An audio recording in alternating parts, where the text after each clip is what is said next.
Right. ఇక YCP నాయకులు రామారావు గారితో మాట్లాడదాం. రామారావు గారు, టీడీపీ నాయకులు చెప్తున్నటువంటి వెర్షన్ విన్నారు కదా. అంటే మేనిఫెస్టోలో ఇచ్చినటువంటివి కాకుండా ఇవ్వనటువంటివి ఫ్రీ బస్సులు లాంటివి కూడా మేము అమలు చేస్తూ ఉన్నాము. ప్రజా పాలన దిశగా మేము వెళ్తూ ఉన్నాము. ఇచ్చినటువంటి అన్ని హామీలను కూడా అమలు చేసేటువంటి దిశగానే మా ప్రయత్నాలు ఉండబోతున్నాయి ఇన్ ఫ్యూచర్ కూడా అని చెప్తా ఉన్నారు. మరి మీరేంటి వెన్నుపోటుకు 2 ఏళ్ళు అంటూ బుక్లెట్ రిలీజ్ చేసి ప్రతి ఒక్కటి వాళ్ళు చేయనటువంటి వాటన్నింటినీ కూడా మేము క్లియర్ కట్గా ఇందులో పెట్టి ప్రజల్లోకి తీసుకెళ్లబోతున్నాము, ఎండగట్టబోతున్నాము అని చెప్తూ ఉన్నారు. ఎవరిని నమ్మాలి? ఏది వాస్తవం? ఏం జరుగుతోంది ఏపీలో? నమస్కారం మేడం, రోజా గారు, మీకు అట్లాగే ప్యానెల్లో ఉన్న ప్రతినిధులు అందరికి, పెద్దలందరికీ కూడా నమస్కారం. ఇక్కడ తెలుగుదేశం పార్టీ వారి వింత వాదన.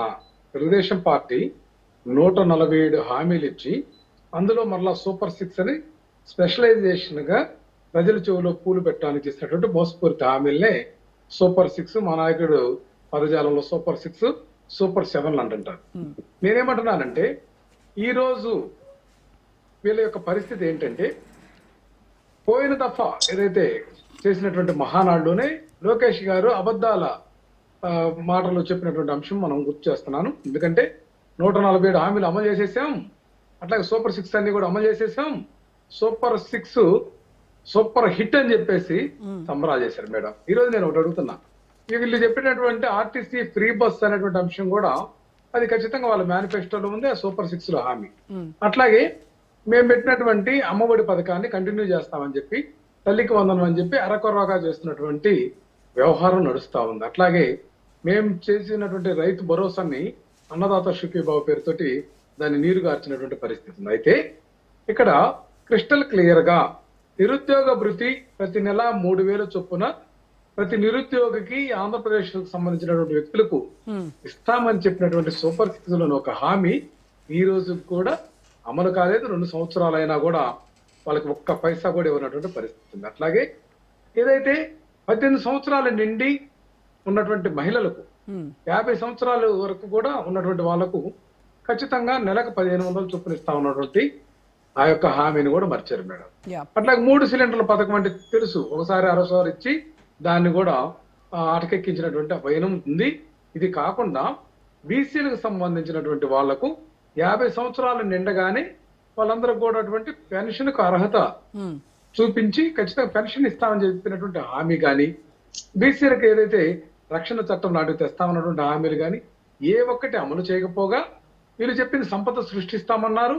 సంపద సృష్టించడమేమో గాని ఇప్పటికే లక్షల కోట్ల అప్పు ఈ రాష్ట్ర ప్రజలపై మోపారు, లక్షల కోట్ల పన్నులు ఈ రాష్ట్ర ప్రజల మీద మోపారు.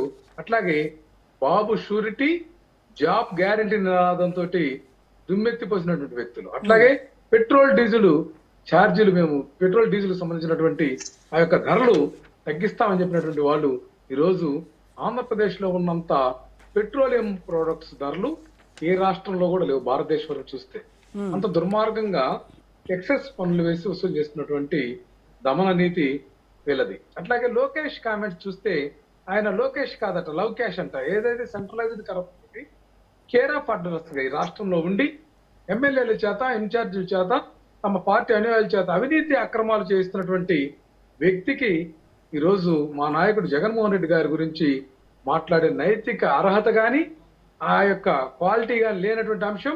ఆయన అన్ని శాఖల్లో వెలుపెట్టి సెక్రటేరియట్ లో ఏ ఫైల్ కదలాలన్నా లోకేష్ గారి ఇనీషియల్ లేకుండా కదులుతుందేమో అనేటువంటి అంశం మీరు కూడా ఎంక్వైరీ చేసుకోవచ్చు. ఇది బాహాటంగా ప్రజలు చెప్తున్నటువంటి అంశం. అట్లాగే వీళ్ళు చెప్పినటువంటి ఫ్రీ ఇసుక ఎక్కడన్నా 1 కిలో అన్నా సరే ఫ్రీ ఇసుక దొరుకుతున్నటువంటి పరిస్థితి చూపించమని చూద్దాం. వీళ్ళ యొక్క అఘాయిత్యాలు చూస్తే పేద ప్రజలకు సంబంధించినటువంటి పీడిఎస్ రైస్ నేరుగా ఎంఎల్ఎస్ పాయింట్ల నుంచి నల్లబజార్లకు తరలుతుంటే ఎక్కడన్నా ఒక కేసు నమోదైందండి. అట్లాగే బిఎన్ఎస్ ను వీళ్ళు అమలు చేయడంలో పోలీస్ శాఖ వైఫల్యం చెప్పిందని కేంద్ర ప్రభుత్వ వర్గాలే ఇచ్చినటువంటి రిపోర్ట్ లో అట్టడుగు స్థానం, చివరి స్థానం భారతదేశంలో ఆంధ్రప్రదేశ్ 31వ స్థానం అన్నారు. అట్లాగే ఎన్సీఆర్బి నివేదికల్లో ఈ రాష్ట్రంలో అఘాయిత్యాలు, అకృత్యాల్లో కూడా వీళ్ళు గతం కంటే దిగజారినటువంటి అంశం ఉంది.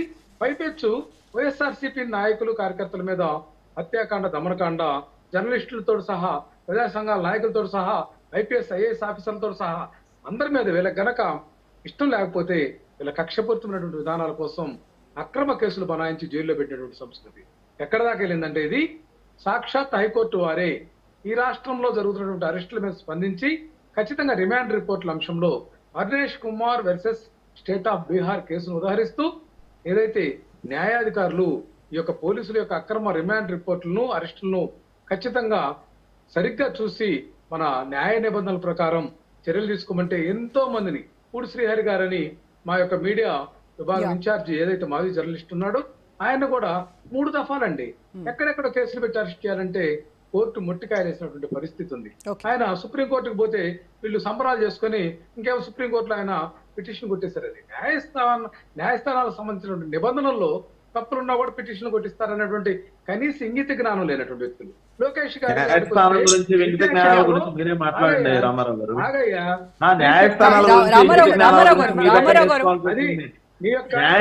గురించి మీ దగ్గర నేర్చుకోవాల్సి వస్తుంది. న్యాయస్థానాలు మీరు ఎంత గౌరవిస్తారో, న్యాయస్థానానికి ఎంత విలువిస్తారో, న్యాయస్థానం చెప్పినటువంటి తీర్పులు మీరు ఎంత గౌరవిస్తారో నేర్చుకోవాలి. సోదంతా చెప్తున్నావు. రామారావు గారు ఒక్క నిమిషం. ఇవాళ రాష్ట్ర ఆర్థిక పరిస్థితి ఈ రకంగా ఉండడానికి కారణమే గత ప్రభుత్వ పరిపాలన వల్లనే ఈ రోజు రాష్ట్ర ఆర్థిక పరిస్థితి ఈ రకంగా ఉంది. ఇప్పుడిప్పుడే 5 ఏళ్ల విధ్వంసం నుంచి రాష్ట్రాన్ని సరిచేస్తున్నాము.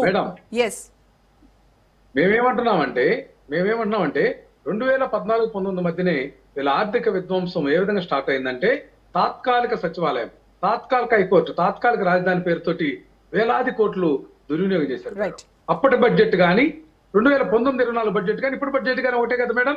మా నాయకుడు కరోనాను ఎదుర్కొని 2.5 సంవత్సరాలు కరోనాను ఎదుర్కొని 2,74,000 కోట్ల రూపాయలను డైరెక్ట్ గా డీబీటీ పద్ధతిలో ఆయన బ్యాంక్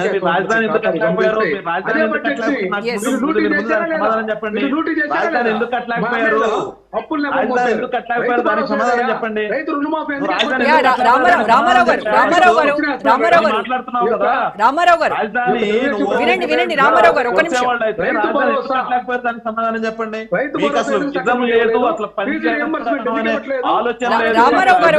రామారావు గారు ఒక నిమిషం వినండి దయచేసి. రామారావు గారు ఒక్క నిమిషం వినండి. రాఘవేంద్ర గారు ఒకటే క్వశ్చన్ అడుగుతున్నారు. మీరు రాజధానిని ఎందుకు కట్టలేకపోయారు? ఒకటే స్ట్రైట్ క్వశ్చన్. రాజధాని మేము కట్టేదేంటి మేడం? రాజధాని కడతామని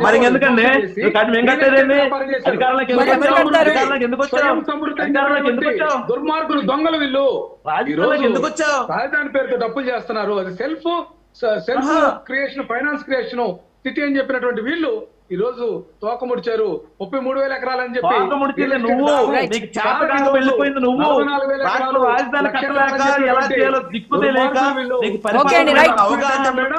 ఇంకొక అంశం ఏంటంటే మేడం 2014-19 మధ్య రైతులకు పూర్తి రుణమాఫీ చేస్తామని చెప్పేసి, అట్లాగే డ్వాక్రా మహిళల యొక్క రుణాలు మాఫీ చేస్తామని వాళ్ళ యొక్క పరపతిని బ్యాంకుల దగ్గర పోగొట్టారు.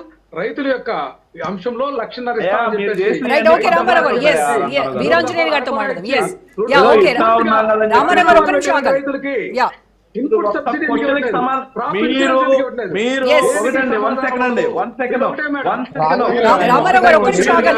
రామారావు గారు ఒక్క నిమిషం ఆగండి. నేను మాట్లాడుతుంటే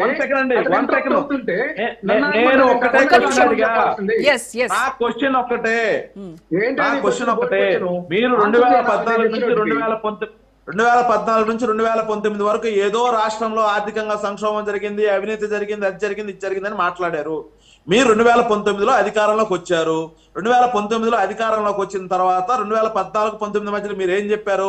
అమరావతి మా రాజధాని, అమరావతిలో రాజధాని కడతాము, రాష్ట్రాన్ని మేము అట్లా చేస్తాం, ఇట్లా చేస్తాం, ఇంకా ల్యాండ్ ఉంటే బాగుండదని చెప్పేసి మీ నాయకుడే సాక్షాత్తు పులివెందుల ఎమ్మెల్యేనే అసెంబ్లీలో మాట్లాడాడు. 2019 నుంచి 2024 వరకు మీరు అధికారంలోకి వచ్చారు. సరే, మీరు చెప్పినప్పుడు ఏదో జరిగింది. మరి 2019-24 మధ్యలో మీరు ఎందుకు చేయలేకపోయారు? రాజధాని అనేది ఒక్కటే తీసుకోండి, మీరు ఎన్ని మాట్లాడదు, ఒక్క రాజధాని గురించి మాట్లాడండి. దాని దగ్గర మీ దగ్గర సమాధానం ఉందా? డూప్లికేట్ రాజధాని ఇప్పుడు మళ్ళీ దానితో పాటు సెంట్రల్ గవర్నమెంట్ మొత్తము పార్లమెంట్ లో అంతా శాసనం చేసేసి పంపిస్తే మళ్ళీ మావిగనంట పిచ్చి మాటలు మాట్లాడుకోవడానికి, ప్రజలను డైవర్ట్ చేయడానికి ఎందుకంటే మీరు నరేంద్ర మోడీ గారి ఫోటో చూపించుకొని 2 మార్లు మధ్యలో ఒకరి మీద ఒకరు కత్తులు దూసుకున్నారు. వీళ్ళ మాట్లాడేది రాష్ట్రం గురించి, ఏమండి వీళ్ళ మాట్లాడేది రాష్ట్రం ఏమండి గురించి. కూటమి అన్న మాట్లాడేది తర్వాత అమరావతి గురించి. అమరావతి ఏంటయ్యా? కూటమిలో కుంపట్ల పెట్టాలని చూసేవాళ్ళు ఎప్పుడో ఓకే, రాఘవేంద్ర గారు, గాలికి yes, ఊపారు. yes. సిఫార్సులు ఎందుకు పాటించలేదు? మేము ఎక్కడ కూడా పవన్ కళ్యాణ్ గారు, మోడీ గారు, చంద్రబాబు నాయుడు గారు ముగ్గురు కలిసి గెలుపు రైట్ అండి. ఓకే, సాధించారు. రాఘవేంద్ర గారు, రామారావు గారు ఒక్క నిమిషం. కూటమిలో భాగస్వామిగా ఉన్న